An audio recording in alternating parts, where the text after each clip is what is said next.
రామ్ చరణ్, అల్లు అర్జున్ గత కొద్ది రోజులుగా మెగా అల్లు వివాదం ఇండస్ట్రీలో చర్చనీయాంశంగా మారింది. గత ఏడాది జరిగిన ఎన్నికల సమయంలో అల్లు అర్జున్ వైసీపీ అభ్యర్థికి మద్దతు తెలపడంతో మెగా అల్లు ఫ్యామిలీ మధ్య వివాదం బయటపడింది. మెగా ఫ్యామిలీ అంతా పవన్ కళ్యాణ్కి సపోర్ట్గా నిలిస్తే ఒక్క అల్లు అర్జున్ మాత్రం వైసీపీకి చెందిన శిల్పా రవిచంద్ర కిషోర్ రెడ్డి అనే వ్యక్తికి సపోర్ట్ చేశాడు. ఆ సమయంలో మెగా అల్లు మధ్య ఏదో విభేదాలు తలెత్తాయనే ప్రచారం నడిచింది. ఇక పుష్ప-2 సినిమా సమయంలో కూడా ఆయనకు వ్యతిరేకంగా మెగా అభిమానులు, కూటమి ఎమ్మెల్యేలు మాట్లాడటంతో ఈ వివాదం వేడెక్కింది. పుష్ప-2 సినిమా మంచి హిట్ అయితే మెగా ఫ్యామిలీ నుండి ఏ హీరో కూడా దానిపై స్పందించింది లేదు. ఇక బన్నీ అరెస్ట్ విషయంలోనూ మెగా హీరోలు సైలెంట్గానే ఉన్నారు.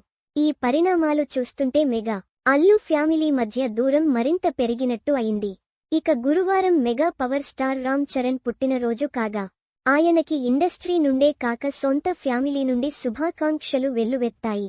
కాని అల్లు అర్జున్ నుండి మాత్రం రామ్ చరణ్కి ఎలాంటి విషెస్ అందలేదు. ఇద్దరి మధ్య నెలకొన్న విభేదాల వల్లనే అల్లు అర్జున్ రామ్ చరణ్కి విషెస్ తెలపలేదని కొందరు కామెంట్ చేస్తున్నారు. చిరంజీవి, అల్లు అరవింద్ మధ్య ఎప్పటి నుండో మంచి అనుబంధం ఉంది. ఇప్పటి వరకు వారిద్దరి మధ్య ఎలాంటి విభేదాలు రాలేదు. అటు అల్లు అర్జున్ తన మేనత్తను చాలా అభిమానిస్తాడు.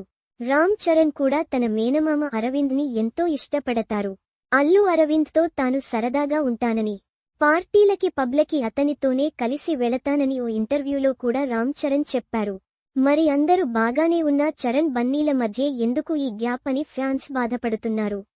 సోషల్ మీడియాలో అల్లు అర్జున్ను రామ్ చరణ్ అన్ఫాలో చేసిన కారణంగానే రామ్ చరణ్కు పుట్టిన రోజుకి అల్లు అర్జున్ రియాక్ట్ కాలేదని తెలుస్తోంది. మరోవైపు రామ్ చరణ్ భార్య ఉపాసన మాత్రం అల్లు అర్జున్ను ఫాలో అవుతూనే ఉన్నారు.